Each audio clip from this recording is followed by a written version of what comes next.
Hari ini saya akan menunjukkan kepada anda sebuah filem jenayah, drama dari 2017 bertajuk 3 Papan Iklan di Luar Awas dan Jaga.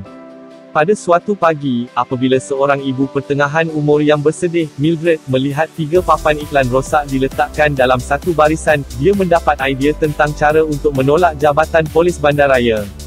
Dia fikir polis dan ketua bandar Bill Willoughby tidak menjalankan tugas mereka mencari pembunuh anak perempuan remajanya Angela, walaupun 7 bulan selepas dia diserang secara seksual dan dibunuh.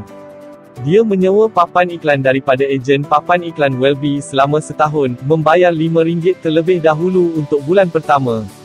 Pegawai polis pemabuk Dixon adalah orang pertama yang melihat mereka pada malam pemasangan mereka. Papan iklan itu berbunyi, "Dirogol semasa maut, dan masih tiada penangkapan, bagaimana Ketua Willoughby?" Kerana cemas, pegawai Dixon menghubungi bos dan mentornya, Willoughby, dengan segera, di dalam tengah makan malam bersama keluarganya. Robbie, anak lelaki Mildred, membacanya apabila Mildred memandunya ke sekolah pada hari berikutnya hari. Dia tetap diam walaupun mereka mengganggunya. Willoughby dan sarjan mejanya pergi ke pejabat Welby betul-betul bertentangan dengan balai polis mereka untuk memujuknya supaya menanggalkan papan iklan. Dixon juga secara agresif berhadapan dengannya di jalan antara rumah stesen mereka dan Welby pejabat. Tetapi Welby tidak menunjukkan kecenderungan untuk melipat di bawah tekanan mereka. Sementara itu, seorang wartawan TV tempatan, sila like dan subscribe channel kami. Terima kasih. Dan membuat liputan mengenai papan iklan dan menyiarkannya bersama dengan temu bual Mildred. Dia mengkritik polis dan ketua mereka kerana kelakuan perkauman dan tindakan remeh mereka sambil tidak meneruskan kes anak perempuannya. The buck stops with Willoughby, dia membuat kesimpulan. Willoughby, yang merupakan seorang pegawai polis yang baik ketika mereka datang, menghubungi Mildred, mencuba untuk beralasan dengannya. Adalah tidak adil untuk merosakkan reputasinya, kerana dia melakukan segala yang dia mampu untuk menangkap Angela pembunuh, dia memberitahunya. Dia juga mendedahkan bahawa dia baru-baru ini didiagnosis dengan kanser terminal, secara tidak langsung bertanya kepadanya untuk berbaik sangka kepadanya.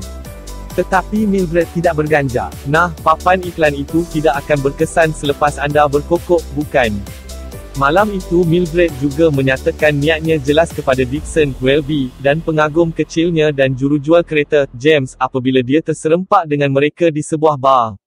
Apabila Mildred pulang, dia diserang hendap oleh pastor gereja. Dia cuba meyakinkannya bahawa papan iklan itu adalah idea yang tidak baik. Dia pada dasarnya memberitahu dia bahawa kerana dia seorang ahli gereja dan mereka mempunyai kecenderungan untuk bermain main dengan kanak-kanak, pendapatnya tidak begitu penting baginya. Keesokan paginya Mildred pergi untuk temu janji doktor gigi. Dia merasakan ada sesuatu yang tidak kena padanya kali ini dan apabila dia mula menyuarakannya pendapat tentang papan iklan semasa dia hendak menggerudi giginya, dia memegang tangannya dan menggerudi ibu jarinya sebaliknya. Willoughby memutuskan untuk menyemak fail kes Angela sekali lagi sambil berdiri di sebelah kanan di bawah papan iklan itu untuk inspirasi. Tetapi sekali lagi, dia tidak menemui apa-apa yang boleh dia teruskan. Kemudian pada hari itu, dia perlu membawa masuk Mildred untuk disoal siasat kerana Dr. Gigi menekan charge terhadapnya. Sebelum Willoughby boleh masuk untuk menyiasatnya, Mildred menggoda Dixon tentang perkaumannya tingkah laku menyeksa orang kulit hitam. Dixon juga membiarkan rasa tidak senangnya diketahui tentang aduan perkaumannya terhadap mereka di TV saluran yang ditonton oleh ibunya. Willoughby masuk, menghantar Dixon keluar, dan bergurau mengatakan tidak akan ada ramai polis ditinggalkan jika seseorang menghapuskan semua yang perkauman, cuba mewujudkan suasana yang lebih ringan. Apabila Willoughby bertanya kepadanya tentang mencederakan jari Dr. Gigi, dia dengan yakin berkata demikian Dr. Gigi itu mencederakan dirinya sendiri dan itu akan menjadi kata-katanya terhadapnya. Dia juga membuat perbandingan dengan semua kes penderaan seksual tanpa saksi, berkata gadis tidak akan kalah kali ini. Willoughby kembali kepadanya dengan semua masa kerja yang mungkin dia hilangkan pada hadiah itu. Membeli belah sekiranya perbicaraan mahkamah yang akan menjejaskan keupayaannya untuk membayar papan iklan bulan depan. Dia juga bertanya kepadanya sama ada bekas suaminya, dan bekas polis, Charlie, yang berkencan dengan pelatih zoo berusia 19 tahun, tahu tentang papan iklan itu, kerana dia masih mendapat insurans polisnya. Di tengah-tengah perbualan mereka, Willoughby secara tidak sengaja mengeluarkan darah ke Mildred muka.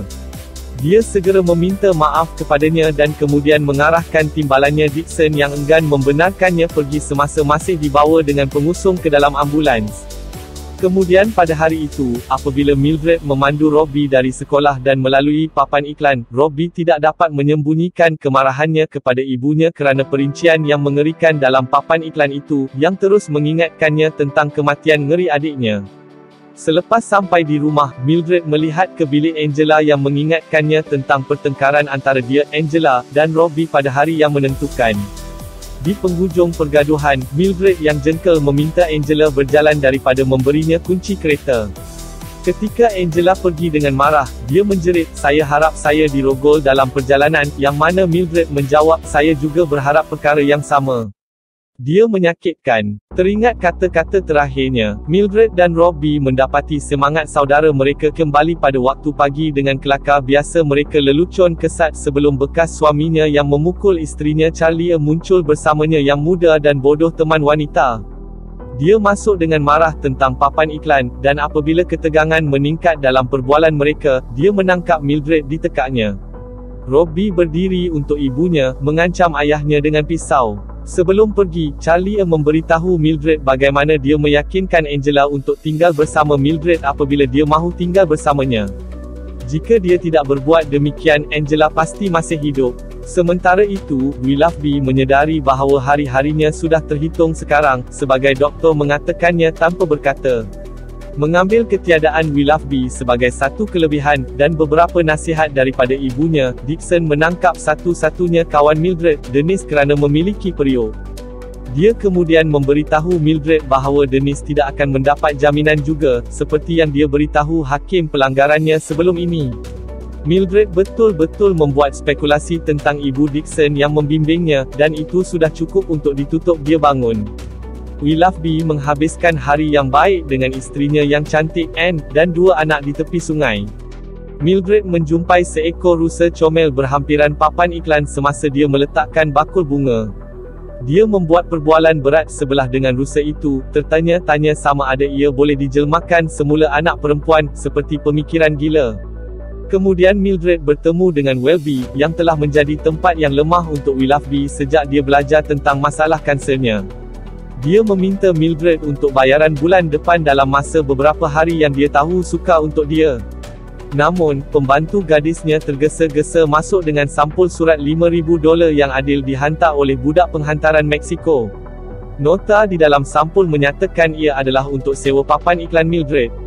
Malam itu, Willoughby menidurkan kedua-dua gadisnya, membuat perbualan intim yang manis dengan Anne tentang hari-hari mereka dan bercinta di dalam hutan sebelum pergi ke kandangnya dan menembak kepalanya sendiri. Dalam surat yang menyayat hati kepada Anne, Willoughby menulis bagaimana dia tidak mahu melihat kesakitan di matanya pada hari-hari terakhirnya yang bergelut dan meninggalkan kenangan buruk. Dia, sebaliknya, mahu kenangan itu mengenai detik-detik hari terakhir mereka di dalam hutan. Ia adalah hari terbaik dalam hidupnya. Jika kita tidak akan bertemu di tempat lain, pasti syurga mengenali awak. Dixon sedang menikmati muzik dengan fon telinga apabila Sarjan Major membawa berita itu ke balai polis pada waktu pagi. Mengetahui tentang bunuh diri Willoughby, salah seorang timbalan menteri memecahkan beberapa perabot di dalamnya balai polis, dan Dixon mengambil bahu Sarjan Major untuk menangis, tetapi hanya dalam bilik A. Beberapa minit kemudian, semasa Sarjan Major sedang menyampaikan ucapan mengenai Willoughby, Dixon mendapati Welby menikmati muzik di bangunan bertentangan. Memakai cermin mata gelapnya, Dixon kehilangan najisnya dan berjalan menaiki tangga ke pejabat Welby untuk menumbuk kepalanya hingga menjadi pulpa dan membuangnya keluar melalui tingkap ke jalan raya. Dia juga merosakkan pejabat Welby dan mengetuk pembantu wanitanya. Berjalan menuruni tangga, dia sekali lagi mendapati Welby merangkak mencari pelindungan di jalan untuk menghantar satu lagi tumbukan ke mukanya yang sudah berdarah membuatkan beberapa orang penduduk bandar terpesona. Salah seorang daripada mereka ialah seorang lelaki kulit hitam berdiri di tepi rumah stesen Abercrombie, yang telah datang ke menggantikan Willoughby sebagai ketua baru. Berita pagi di TV menyiarkan kematian Willoughby dan membuat spekulasi jika sebabnya boleh penyakitnya yang dikhabarkan atau tekanan dari papan iklan Mildred. Apabila Mildred menghantar Robbie pagi itu, seorang budak sekolah melempar tin soda ke cermin depannya. Tidak berundur, Mildred berjalan ke arahnya dan teman wanitanya yang sepatutnya bertanya tentang perkara itu. Dia memukul mereka berdua di kelangkang ketika mereka berbohong tentang membaling tin. Apabila Abercrombie masuk ke balai yang dipenuhi dengan polis perkauman, dia membawa mereka terus dan membuatkan kehadirannya dirasai serta-merta dengan memecat Dixon, yang telah kehilangan lencananya. Pada masa yang sama, orang yang tidak dikenali menemui Mildred seorang diri di kedai hadiah. Dia cuba memberi masalah kepadanya dengan membuat tekaannya sama ada dia hanya orang bandar atau salah seorang pembunuh Angela, yang dia katakan dia akan suka, selepas melihatnya gambar. Loceng pintu berbunyi dan Anne berjalan masuk untuk membuat dia pergi buat sementara waktu. Anne menyerahkan surat yang ditulis Willoughby untuknya kepada Mildred, bersama dengan beberapa surat yang menyakitkan kenyataan. Bermula dengan permohonan maaf kerana mati sebelum menangkap pembunuh anak perempuannya, Willoughby memberitahu Mildred bahawa dia mengambil berat dan cuba sedaya upaya untuk menangkap mereka. Berharap bahawa beberapa bercakap-bercakap besar di suatu tempat oleh salah seorang pembunuh akan membawa kepada penahanan mereka. Dia mengakui fakta bahawa papan iklan adalah idea yang bagus. Dia juga betul meramalkan bahawa bandar itu mungkin menyalahkannya dan papan iklan untuk bunuh diri. Dan sebagai balasan kepada itu, dia mendedahkan bahawa dia sendiri yang menghantar sewa papan iklan itu bulan seterusnya. Lawak itu ada pada awak sekarang, Mildred, hahaha, dia menulis pada penghujungnya, berharap dia akan menangkapnya pembunuh itu cepat. Sementara itu, selepas kehilangan pekerjaannya, menghabiskan masa dengan ibunya, yang fikir dia boleh pergi kembali menjadi polis dengan membayar seseorang. Pada suatu malam, ketika Mildred dan Robbie memandu, mereka melihat papan iklan terbakar. Mereka cuba memadamkannya tetapi hanya mengakibatkan beberapa badan melecur dan 3 papan iklan terbakar. Polis tiba beberapa minit kemudian, dan ketua Abercrombie baharu mereka cuba sampai keluar kepada Mildred. Tetapi dia tidak mempunyai apa-apa.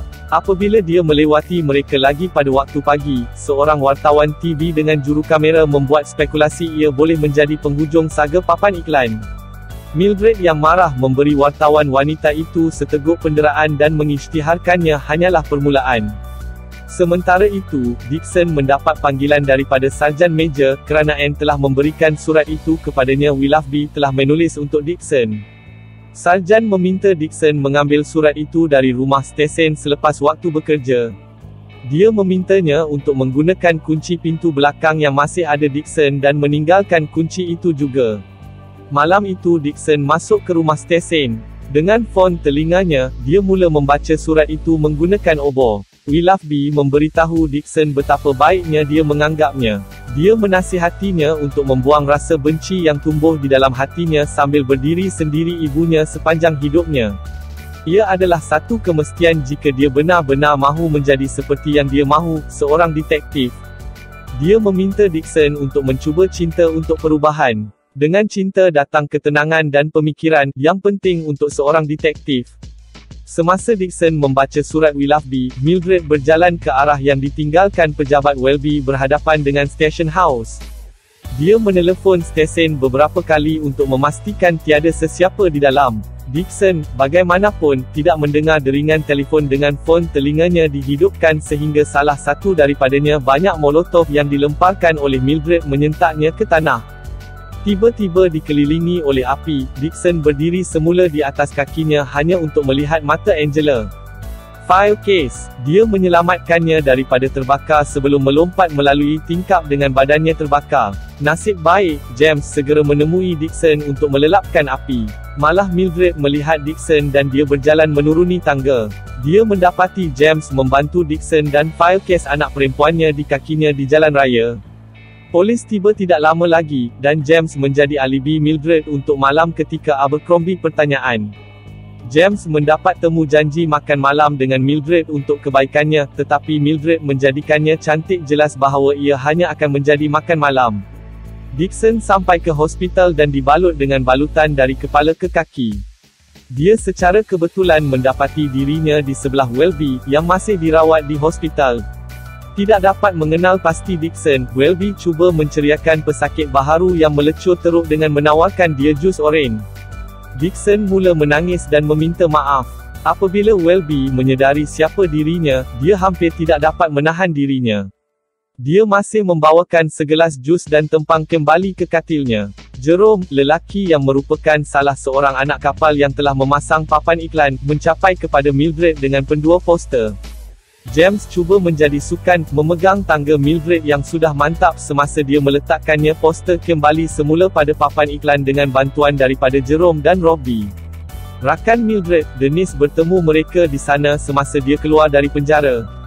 Apabila Jerome bertanya sama ada mereka masih perlu meletakkan poster terakhir yang mempersoalkan Willoughby, Mildred berkata, mengapa tidak? Dia membayarnya. James akhirnya keluar dengan Mildred untuk makan malam, tetapi bekas suaminya Charlie datang di sana dengan teman wanitanya juga. Charlie datang ke meja mereka untuk melemparkan beberapa penghinaan fizikal, emosi dan perkauman pada kedua-dua James dan Mildred. Selepas itu Mildred kehilangan ketenangannya dan memberitahu James bahawa dia telah memaksa makan malam kepadanya. James berdiri untuk dirinya sendiri, memanggil rasa was-was Mildred sebagai manusia yang tidak berseronok yang tidak boleh bersikap baik kepada sesiapa sahaja dan yang membakar balai polis. Dengan hati yang hancur, James berjalan pergi. Mildred pergi ke meja Charlie untuk menawarkan botol campan dan menyuruhnya berbuat baik dengan teman wanitanya yang berumur 19 tahun, sekurang-kurangnya. Selepas keluar dari hospital, Dixon mendengar bualan ngeri seorang lelaki di sebuah bar tentang dia dan kawan-kawannya mendera seorang gadis. Dixon tekun keluar untuk mencatat nombor kenderaan orang itu dan kemudian kembali untuk mengumpul beberapa DNA daripada lelaki itu. Dia mencapainya dengan mengikis jarinya melalui pipi lelaki itu untuk helah silap mata, dan ia mengakibatkan dia dipukul. Dengan lukanya yang berganda, Dixon sampai ke rumahnya. Tanpa menghiraukan ibunya yang risau, dia menutup diri di dalam bilik untuk mengambil kulit dari kukunya ke dalam tabung uji, dan tuliskan nombor kenderaan padanya untuk diberikan untuk ujian DNA. Dixon bertemu Mildred di tempatnya pada keesokan harinya untuk memberitahunya tentang kejadian itu dan lelaki yang mungkin menjadi salah seorang pembunuh Angela. Mildred mengucapkan terima kasih atas usahanya. Abercrombie memuji Dixon atas usahanya sebelum mendedahkan bahawa DNA tidak sepadan kepada sebarang jenayah. Dia juga memberitahunya bahawa lelaki yang disyaki itu mempunyai rekod yang bersih dan berlaku untuk berada di luar negara itu dalam peperangan semasa kematian Angela. Dixon memulangkan lencana yang akhirnya dia temui semula kepada ketua sebelum meninggalkan pejabatnya. Masih tidak yakin tentang rekod bersih lelaki itu, Dixon menelefon Mildred dan memberitahunya tentang keputusan DNA. Duduk di bawah papan iklan, Mildred tidak dapat menerima berita daripada Dixon seperti yang pernah berlaku satu-satunya lampu harapan dalam perjuangan panjangnya untuk mencari pembunuh anak perempuannya. Dia akhirnya menangis setelah sekian lama. Dixon kemudian mencadangkan bahawa lelaki itu boleh melakukan perbuatannya di tempat lain dan memberitahunya bahawa dia mempunyai alamat lelaki itu di Idaho. Mildred memberitahunya bahawa dia entah bagaimana kebetulan akan pergi ke Idaho keesokan harinya. Dixon menawarkan untuk menemaninya, dan dia bersedia menerimanya. Pada awal pagi keesokan harinya, Dixon mengambil cuti dari ibunya yang sedang tidur, kerana Mildred melakukan perkara yang sama dengan anaknya Robbie. Dixon membawa senapangnya dan menaiki kereta Mildred untuk perjalanan mereka ke Idaho. Pertengahan perjalanan, Mildred mengaku kepadanya bahawa kebakaran balai adalah dia lakukan. Nah, siapa lagi yang akan berlaku? Mereka membincangkan sama ada mereka pasti akan membunuh lelaki itu, dan mereka tidak. Saya rasa kita boleh memutuskan jalannya.